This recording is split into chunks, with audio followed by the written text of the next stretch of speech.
আমার ফেব্রিকের মধ্যে কেমন হয় সেটা আমরা চেক করব। সেই জন্য আমরা যেটা নিছি ওয়াটার রিপিলেন্স ফেব্রিকের মধ্যে, যেমন আমাদের যে আমব্রেলার যে কাপড়টা ফেব্রিক সেটা নিছি আমরা। এরকম আমাদের যে টেক্সটাইলের ফেব্রিকের উপর আমরা ইউজ করতে পারি, যে আমরা যখন ফিনিশিং এজেন্ট দিব তখন অ্যাবজর্বেন্সি তো কম হয়, তার এফেক্টটা কেমন হয় সেটা আমরা টেস্ট করতে পারি। হ্যাঁ, ফিনিশিং এজেন্ট দিয়ে। তা আমাদের এই স্যাম্পল সাইজ, আজকের ফেব্রিক স্যাম্পল সাইজ হবে 25 সেন্টিমিটার, আর মিলিমিটার হয়েছে 250 × 250। আর আমাদের এই যে মিটিংয়ের জন্য যে মেশিন নষ্ট করো না বনি, সেটা হচ্ছে হোল্ডার যেটা দেওয়া আছে সেটা হচ্ছে আবার কি 150 mm ডায়ামিটার। হ্যাঁ, 15 মিলিমিটার ডায়া দেওয়া আছে। আচ্ছা, আমার এই যে হোল্ডারের ডায়া, স্যাম্পল হোল্ডারটা যে আমরা আটকাবো, স্যাম্পলের যে হোল্ডারটা সেটার ডায়া হচ্ছে 15 × 50, 15 বা 150 × 150 মিলিমিটার। তো 150 করে যদি কাটি তাইলে কিন্তু আমরা ফেব্রিকে গ্রিপ করাইতে পারবো না প্রপার। আমরা দেখবো যে এক দিক দিয়ে বের হয়ে যাচ্ছে, কারণ আমার এখানে যে সাইজটা দেওয়া আছে, আমার এইটা গ্রিপ করানোর পরে যে সাইজ সেটা হচ্ছে 15 তো আমি 15 স্যাম্পল কাটলে তো হবে না। সেই জন্য 25 × 25 বা 250 × 250 করে স্যাম্পল আমরা কাটবো কাইটা। তারপরে আমাদের যেটা আমরা যারা দেখি না একটু খেয়াল করি, আমাদের এটা দুইটা সিস্টেম হয়। একটা হচ্ছে স্ক্রু সিস্টেম হইলে আমার সহজ এটাকে টাইট লুজ করা। আমাদের যেহেতু স্প্রিং করে স্প্রিং সিস্টেম, আমরা স্যাম্পলটাকে আমাদের যে স্যাম্পল হোল্ডার আছে সেই হোল্ডারের মধ্যে একটা পার্টের মধ্যে স্যাম্পলটা বসাবো, আরেকটা অংশ দিয়ে আমরা এটাকে প্রেসার দিয়ে এখানে গ্রিপ করাই নিব। প্রেসার দিয়ে গ্রিপ করব রেখে টেবিলের উপরে সাপোর্ট দিয়ে রেখে যদি করি তাহলে প্রপার ভাবে এটা টেনশন হয়ে যাবে, টেনশনটা ইউনিফর্ম থাকবে। আর যদি হাতে নিয়ে উপরে কোনো সাপোর্ট ছাড়া করি তাহলে দেখবো যে একদিকে না একদিকে একটু মোবাইল করে থাকবে। আচ্ছা, এরপরে মেশিনে আসি। আমাদের মেশিন স্পেসিফিকেশন হচ্ছে spray rating tester, manufacturer Testex, বা এটা হচ্ছে আমাদের এখানে দেওয়া আছে কি AD lab instrument company limited, country of origin China, AD lab.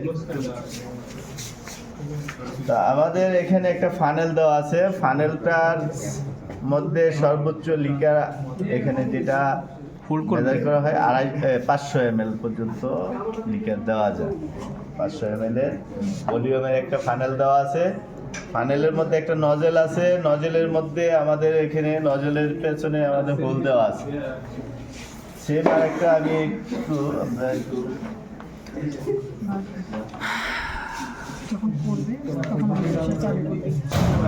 আরেকটা ফানেল এক্সট্রা আছে। নজেলের যে হোলগুলা আমরা যেহেতু ওইটাতে ঠিক মতো দেখতে পাচ্ছি না, আমাদের আরেকটা যেহেতু এক্সট্রা আছে, আমরা যদি খেয়াল করি এই যে নজেলের মধ্যে যে হোল দেওয়া আছে 19টা, এখানে 19টা হোল দেওয়া আছে, যার মধ্যে দিয়ে আবার যে ভলিউম কন্ট্রোল যেটা ওয়াটার যে দিব আমরা, ওয়াটার হচ্ছে 250 ml ওয়াটার আমরা এই নজেল ফানেলের মধ্যে ডালবো। সেটা এই নজেলের যে হোল আছে সেটা দিয়ে ড্রপ হবে। সেই ড্রপটা আমরা কাউন্ট করতে থাকবো। স্টার্টিং শুরু হওয়ার পরে আমরা সময় ধরবো 30 সেকেন্ডের মধ্যে আমরা এটা যতটুকু পানি ওইখানে পড়বে সেটা আমরা কাউন্ট করবো। 30-র উপরে নেব না, হ্যাঁ, 30-র মধ্যে আমরা নিয়ে তারপরে আমরা অ্যাসেস করবো। স্কেল আছে, স্কেলটা নিয়ে আসবো। এখানে যেটা হয়েছে তাইলে আমরা বললাম কি কি আছে, একটা ফানেল আছে, নজেল আছে, নজেলের মধ্যে 19টা হোল আছে, আর এখানে স্যাম্পল হোল্ডার দেওয়া আছে যার সাইজ হচ্ছে 150 × 150 মিলিমিটার বা সেন্টিমিটার হলে 15 × 15 সেন্টিমিটার। এটাকে আমরা সেট করবো আবার ও এই পজিশন যখন সেট করব, নজেল থেকে স্যাম্পলের একটা ডিসটেন্স অ্যাঙ্গেল দেওয়া আছে 45 ডিগ্রি 45 ডিগ্রি। এখন 45 শুরু হয়ে গেছে এটা। যে ড্রপ হচ্ছে সেই ড্রপের যে অ্যাঙ্গেলটা, স্ট্যান্ডার্ড অ্যাঙ্গেলটা হচ্ছে 45 ডিগ্রি অ্যাঙ্গেল। এই নজেল থেকে আমার ফেব্রিকের যে ডিসটেন্স সেটাও 150 বা 15 সেন্টিমিটার। 15 সেন্টিমিটার ডিস্টেন্সে সে কি করতেছে, পানিটা আমার ফেব্রিকের উপরে পড়বে। ফালাচ্ছে তারপরে আমাদের এই যে মেজার করার জন্য, ওয়াটার মেজার করার জন্য একটা মেজারিং কাপ দেওয়া আছে 50 250 ml পানি নিব আমরা,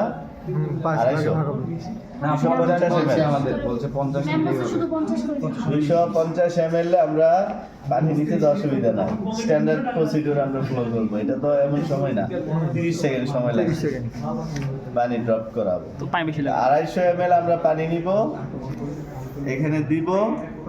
দেওয়ার পরে আমাদের স্টার্ট এখানে শুরু হওয়ার পরে আমরা টাইম শুরু করব 30 সেকেন্ড। 30 সেকেন্ডের মধ্যে যে পানিটা আসবে সেই অনুযায়ী আমরা গ্রেডিং করব। এখান থেকে সরাই নিব, নিয়ে আমরা স্কেল আছে, গ্রেডিং স্কেল আছে ATCC এবং ISO দুইটা কম্পারিজন আমাদের যে ইয়াটা নিয়ে আসতেছি।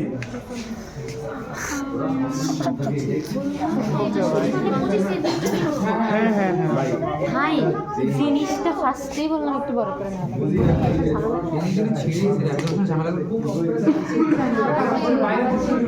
আরে তোর তো পড়বি তো এখানে এই এটা 15 সেন্টিমিটার দূরত্ব না, এটা একটা এটা বলছিল না আমি ফুল ডায়ামিটার বড় না না, এখান থেকে এটা দূরত্ব তাই না? তবে ভিডিও অনই আছে দেখি সব দেখি পানিটা ঢালে দেই। পানি কোন দাওস্তে মামা খুব সুন্দর পানি কিন্তু অস্তে পানি অস্টের পানি দামি হ্যাঁ, পানি। দেখতে একটু মাথা হয়ে যাচ্ছে। দেরি খায় না